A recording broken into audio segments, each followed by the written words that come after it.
Pessoal, boa noite, tudo bem com vocês?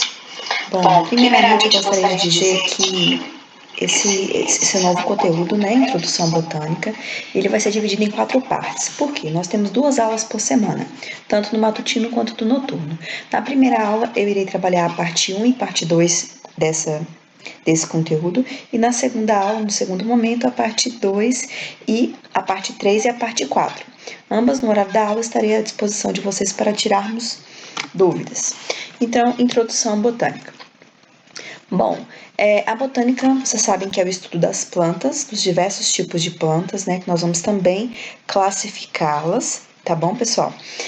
São organismos autotróficos fotossintetizantes, são células do tipo eucarionte, vegetais. Nós temos nas plantas, dependendo da sua estrutura, tanto embriões multicelulares quanto embriões maciços também, vai depender da espécie.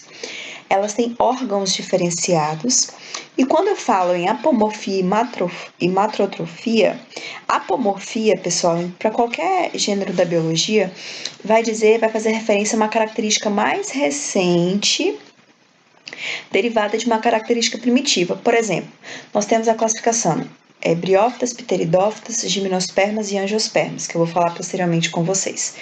As briófitas são as mais simples. As pteridófitas vieram depois das briófitas, então elas já tiveram alguma característica recente derivada das briófitas, considerando sim uma apomorfia. E a matrotrofia é o desenvolvimento do embrião gerado pela fecundação da oosfera, ou seja, dentro do arquegônio, que é uma estrutura da reprodução das plantas e que também vai ser abordado nessa aula. Nós temos mais de 250 mil espécies, sem contar aquelas que não foram catalogadas ainda. A maioria das plantas elas são terrestres, tá? Poucas espécies elas são adaptadas à água. Nós vamos falar também dessas espécies adaptadas à água, quais são as particularidades delas, mas a maioria é terrestre. As plantas, pessoal, eu vou ficar olhando aqui o tempo para o vídeo não dar muito grande, tá bom? Para poder colocá-la no YouTube. As plantas elas surgiram há 470 milhões de anos, a partir de alguns grupos multicelulares.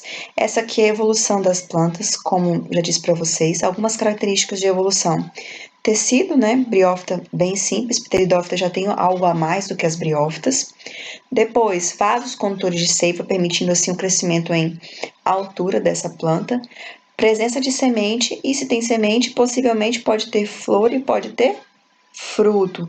Não necessariamente se tiver flor vai ter fruto, mas se tiver fruto vai ter flor. Então, todas elas se adaptaram à vida terrestre, tá bom? E quais são as principais adaptações dessas plantas? Mecanismos de absorção de água, sais minerais do solo, capacidade de distribuir água e nutrientes por todo o corpo do vegetal, dependendo também do tamanho desse vegetal, né? É importante a gente lembrar isso. E também eles se adaptaram para a perda excessiva de água. Exemplo, são aqueles falsos espinhos, né, de algumas plantas que impedem a saída excessiva de água. Por exemplo, no cacto, que são espinhos mesmo. Eles são modificações, são folhas modificadas em espinhos para evitar essa perda de água. Aqui nós temos a classificação, né? Primeiramente veio as algas, bem básicas, cladograma do reino Plantae, briófitas, pteridófitas, gimnospermas e angiospermas. Bom, o que nós podemos observar aqui nesse cladograma? O que as briófitas elas originaram das algas? Apenas o embrião, tá vendo? O que diferencia as pteridófitas das briófitas? A presença de vasos condutores de seiva. As briófitas, vocês vão ver que são plantas bem rasteiras.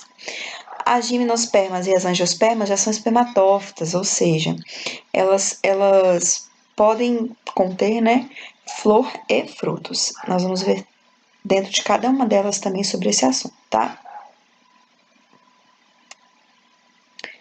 Aqui no reino Plantae, nós temos as plantas ou vegetais, que são organismos eucarióticos multicelulares formados por diversas células, autotróficos, ou seja, produzem seu próprio alimento, que são capazes de produzir substâncias orgânicas que servem de alimento para ele. Por exemplo, nós seres humanos comemos para obter energia através desses alimentos, né? Para sobrevivermos. As plantas não, elas produzem seu próprio alimento através da conversão da energia luminosa em energia química, que é a fotossíntese, mas que é um tema para uma única aula, tá bom? Os representantes mais conhecidos são os musgos, né, as briófitas, samambaias, pinheiros e árvores frutíferas, que são as famosas angiospermas e a classe mais completa em características.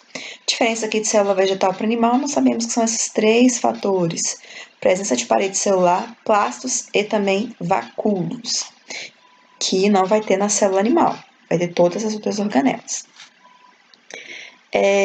Na classificação aqui, pessoal, de acordo com a evolução, eu já falei para vocês que elas evoluíram várias e várias coisas para conseguir habitar, né, esse ambiente terrestre e para poder sobreviver por mais tempo também.